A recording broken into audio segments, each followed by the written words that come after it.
तो बोलो मुन्ना, चाहिए ना तुम्हें यही कठपुतली? अन्ना, परंतु ये कैसे संभव हो सकता है? क्या जादू कर दिया आपने पंडित रामाकृष्ण पर? कौन सी औषधि पिला दी आपने पंडित रामाकृष्ण को? तुम गलत समझ रहे हो मुन्ना। ये दूध नहीं, मक्खन है, शुद्ध मक्खन। अर्थात? दही नहीं, खीर है, खीर। अर्थात? ये रामा नहीं, सुदामा है, हमारा शिष्य। ये बनेगा तुम्हारे लिए तुम्हारा ब्रह्मास्त्र, और रामा के लिए उसका सूर्यास्त। हो। परंतु अन्ना, रामा जो है वो मुख से नहीं, बुद्धि से माना जाता है। तो मुख एक जैसा होने से कुछ नहीं होता, बुद्धि भी एक जैसी होनी चाहिए। बुद्धि? हाँ। तो ले लो इसकी बुद्धि की परीक्षा।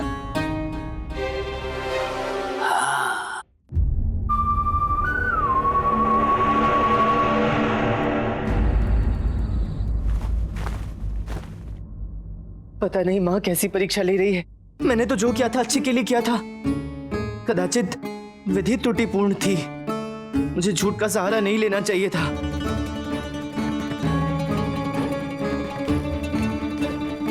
देख भास्कर, देख और शिक्षा ले।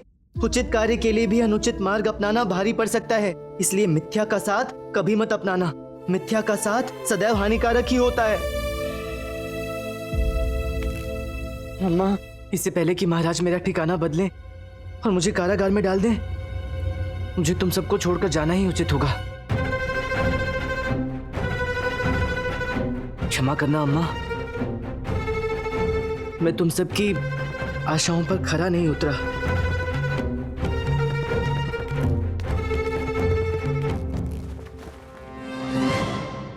गलती तुझ अकेले से नहीं हुई है, हम भी भागीदार हैं। अगर तू जाएगा तो हम भी तेरे साथ जाएंगे।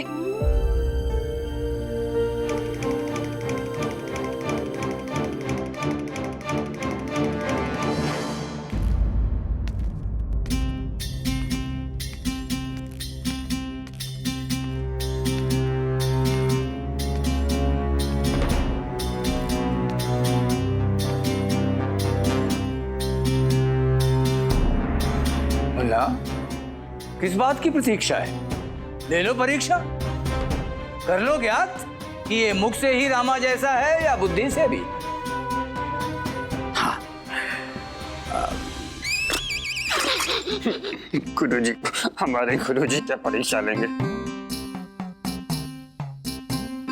ना ना मुन्ना, हिचकिचाओ मत, जो भी परीक्षा लेनी है ले लो। क्या पूछे? गुरुजी, आप क्यों विचलित हो रहे हैं? आज तक इतनी सारी तो परीक्षाएं दी है आपने और लगभग सभी में ही असफलता ही प्राप्त हुई है। पूछ लीजिए उसी में से कोई प्रश्न, उसी में से कोई परीक्षा ले लीजिए। हाँ, कोशिश कीजिए गुरुजी, कोशिश। हाँ। मारी।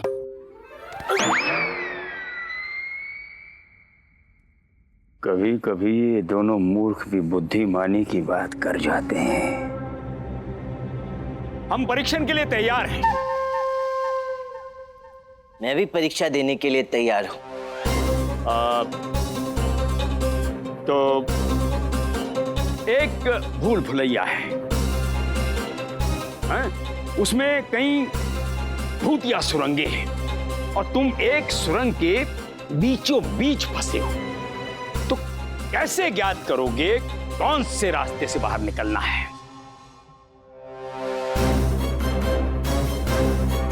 बताओ बताओ बताओ। सरल है, मैं सुरंग की रेत उठाकर देखूंगा। जिस ओर से वायु आ रही होगी उसी सुरंग में जाना चाहिए। बाहर से अंदर आने का मार्ग वहीं से होगा।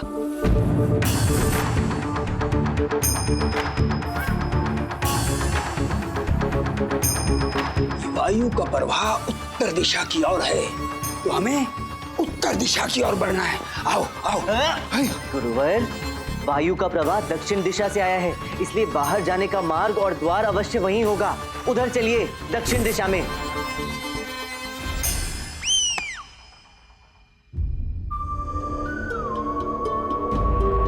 अब कैसे वश में करूं इस खुजली को? गुरुजी, इसने तो पलक झपकते ही जवाब दे दिया। बुद्धिमान दिखता है। ये उत्तर तो धनी मनी भी दे देते हैं। अर्थात आप गुरुजी हमें बुद्धिमान कह रहे अरे हमारे कहने का तात्पर्य है, ये उत्तर तो कोई भी मूर्ख दे देता। हाँ।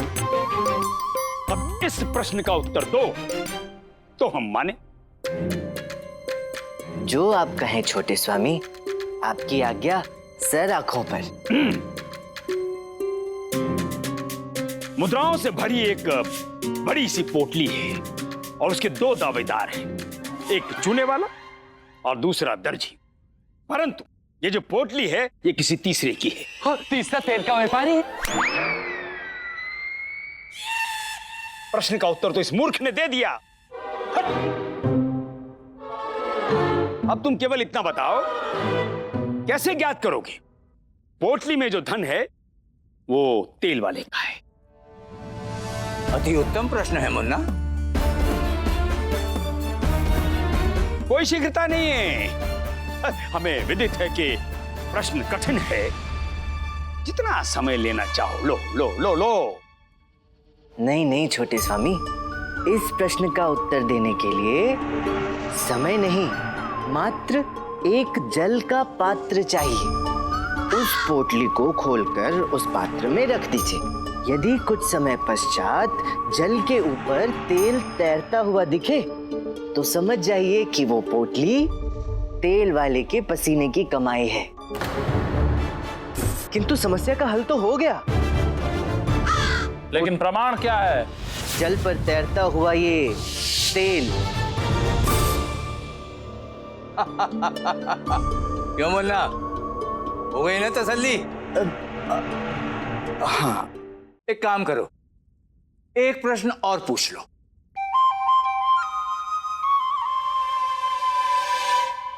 हाँ, दो पड़ोसी हैं और एक आम का पेड़ है। अब दोनों ये दावा कर रहे हैं वो आम का पेड़ उसका है। एक कहता है कि आम के पेड़ की देखभाल मैंने की है तो पेड़ मेरा है। दूसरा कहता है कि नहीं नहीं, मैंने देख रेख की है, मैंने सींचा है, तो इस पर लगे जितने भी फल हैं वो मेरे हैं। और दोनों में से कोई भी पीछे हटने के लिए तैयार नहीं। अब ये बताओ, सच कैसे ज्ञात होगा? ये कैसे ज्ञात होगा कि कौन सच्चा है?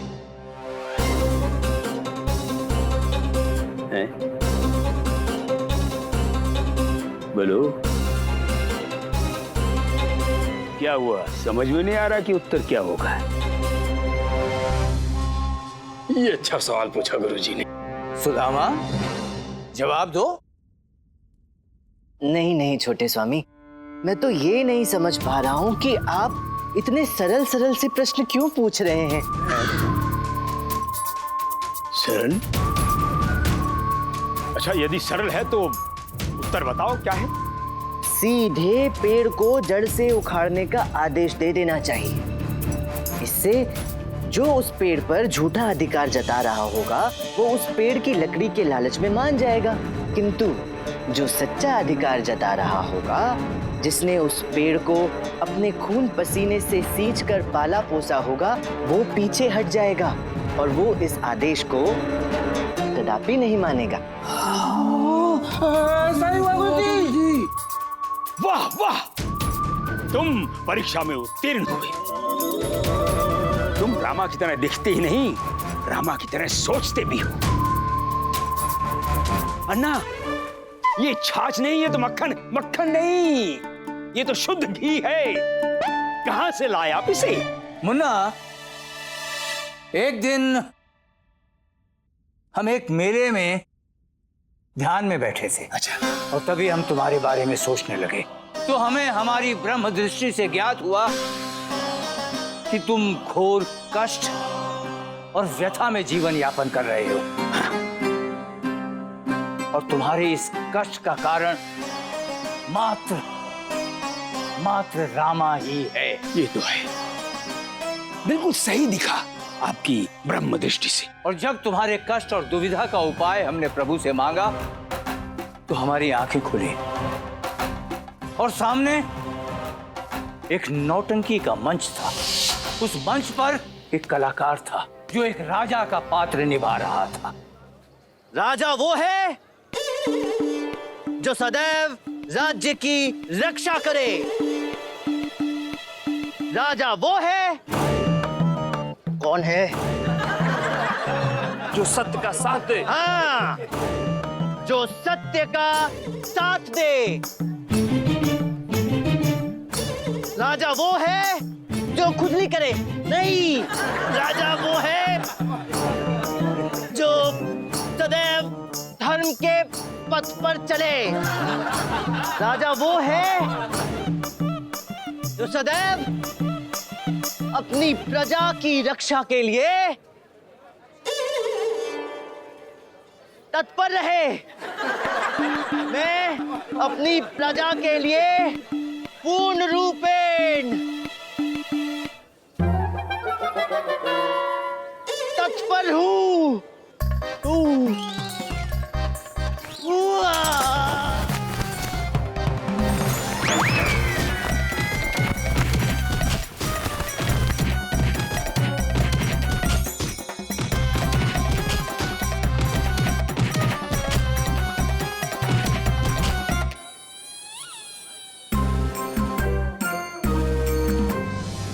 ये तो 100% रामा, पंडित रामा। अद्भुत। अर्थात इसे खुजली करोगे? मुन्ना, तुमने खुजली का नाम क्यों ले लिया?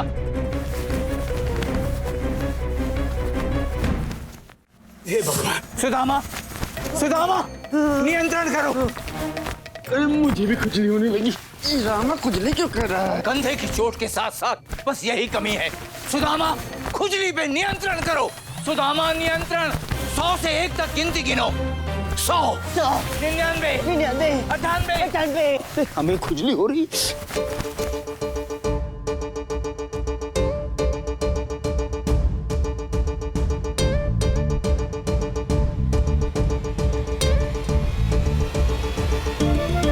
शून्य।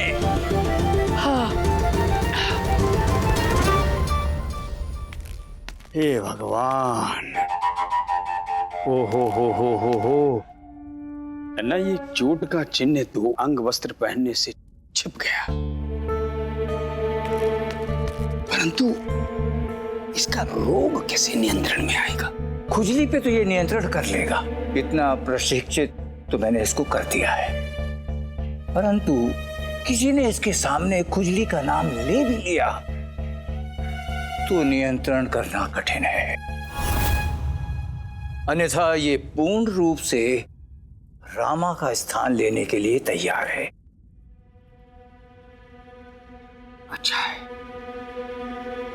परंतु अन्ना, असली रामा का क्या करेंगे?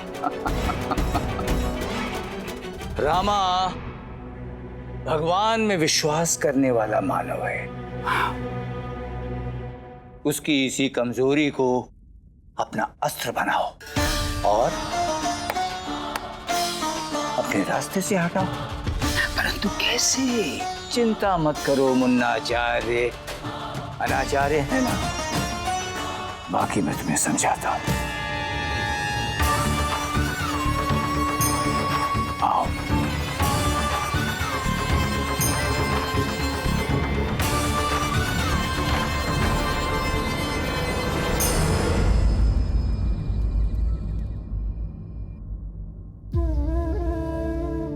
क्या हम सच में जा रहे हैं?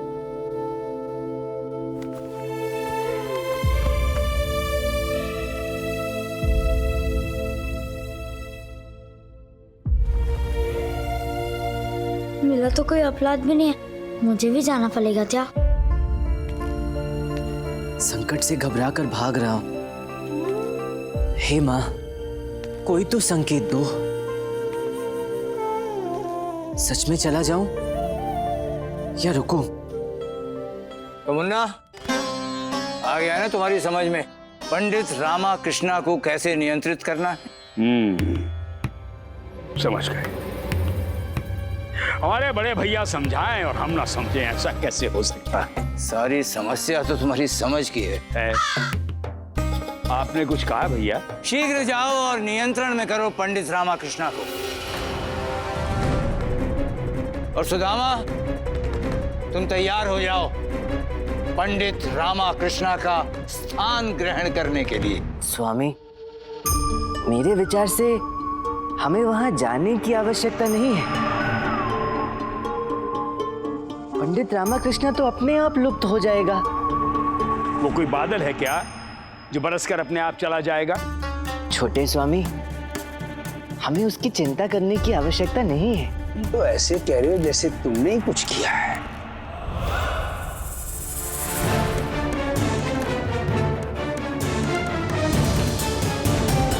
ये मेरी आज्ञा के बिना कुछ नहीं करता।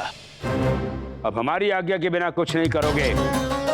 ना, आओ अब हम तुम्हें ये समझाते हैं कि आगे क्या करना है। आओ।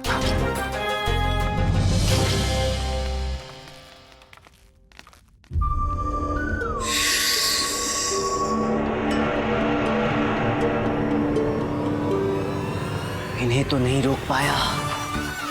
प्रतीत होता है अब दौलत खान को ही जाकर रोकना होगा, नहीं तो दौलत खान और तथाचार्य यदि एक ही स्थान पर पहुंच गए तो मेरी असली योजना चौपट हो जाएगी इन पंडितों के कारण। अम्मा, कुछ शुभ संकेत नहीं मिल रहे। एक कार्य करते हैं, आज रात्रि यहीं रुक जाते हैं, कल प्रातः तय करके निकलेंगे। हाँ, क्या तय कर लोगे पंडित रामाकृष्णा?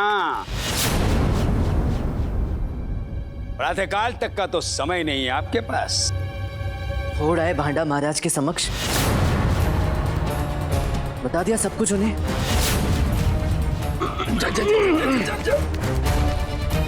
गुरुजी, आप ही रामा को बता क्यों नहीं देते हैं कि अभी तक आपने महाराज को कुछ भी नहीं बताया है?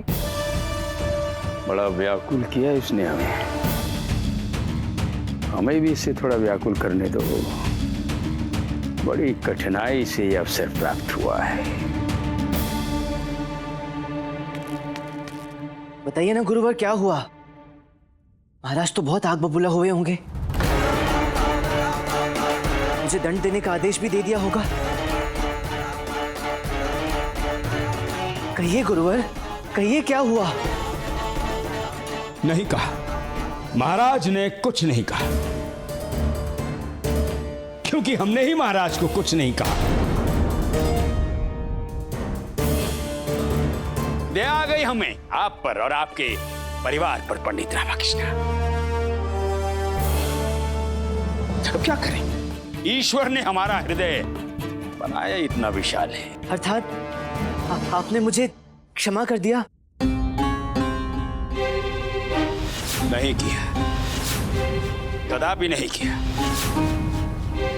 परंतु कर सकते हैं एक वचन पर। शेर थोड़ा सा घायल क्या हो गया? लोमड़ी पूरी तैयारी के साथ आ गई धापा बोलने। कैसा वचन? आपको प्रायश्चित करना होगा पंडित रामाकृष्ण। आपको एक माह के लिए विजयनगर छोड़कर तिरुपति तीर्थ के लिए जाना होगा।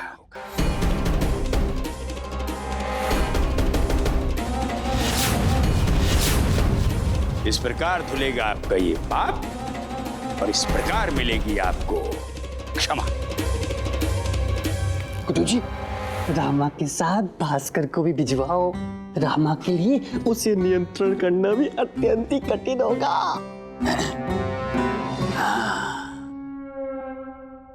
और हाँ सुनिए, पत्नी और बच्चे के बिना तीर्थ अधूरा होता है, तो इसलिए अपने बच्चे को और पत्नी को भी साथ में लेकर जाइए।